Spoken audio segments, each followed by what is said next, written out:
Imagine you want to open a restaurant. You have two choices. You can build your own kitchen from scratch, buy the appliances, hire the staff, everything. Or you can use a shared kitchen where everything is already set up and ready to go for you. Believe it or not, this is the exact difference between a compute server, like EC2, and serverless, like Lambda, in the world of cloud computing with oars. Today, I'm going to explain both of them using this simple restaurant story. By the end of this video, you'll know exactly which one is the better choice for your project. First, let's talk about the Own Your Kitchen model. This is your compute server. Running your own kitchen means you buy the stove, you maintain the fridge, you clean the entire place, and you decide how big or small it should be.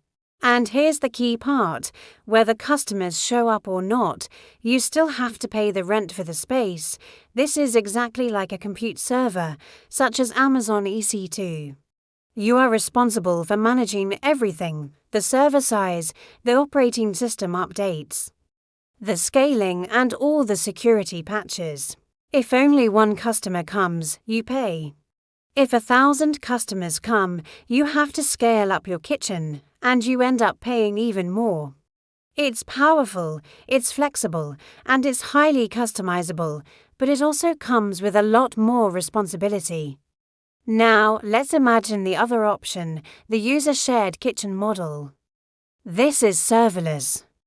You walk into a kitchen where everything is already set up. The stove is clean, the oven is ready, and staff only comes in when you actually need them to cook. And the best part, you only pay for the exact minutes you use the kitchen. That's serverless.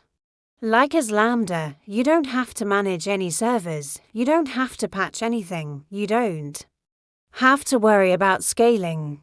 The kitchen automatically grows when your business increases and shrinks back down when there's no traffic. You only pay for the exact time your code is running, even if it's just for a few hundred milliseconds. So, when is a compute server actually better? Well, owning your own kitchen is the better choice when you have constant, heavy, always-on workloads. It's for when you want full control over your environment, or when you're running databases or applications that can't easily go serverless. You might also choose it if you need predictable performance without any cold starts, which is like waiting for the oven to preheat.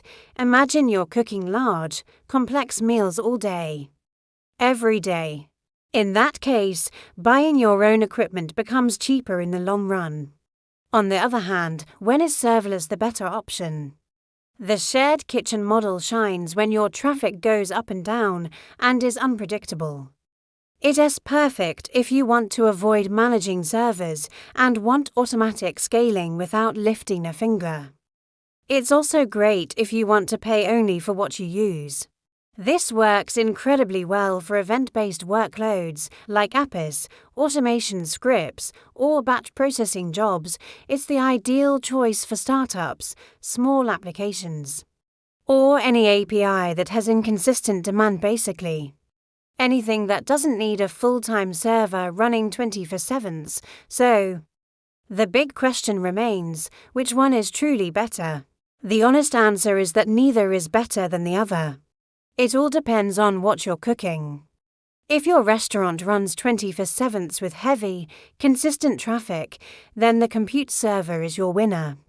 But if your restaurant only opens its doors when customers show up, then serverless is the clear winner. In reality, most modern cloud architectures today actually use a combination of both. If this restaurant analogy finally made serverless and compute servers click for you, then you're ready for the next step. Check out my other video on auto-scaling explained like a restaurant seating system, because once you understand both of these concepts, cloud architecture becomes so much simpler. If you want more easy, real-life cloud explanations like this one, make sure to hit that like button and subscribe. Thanks for watching.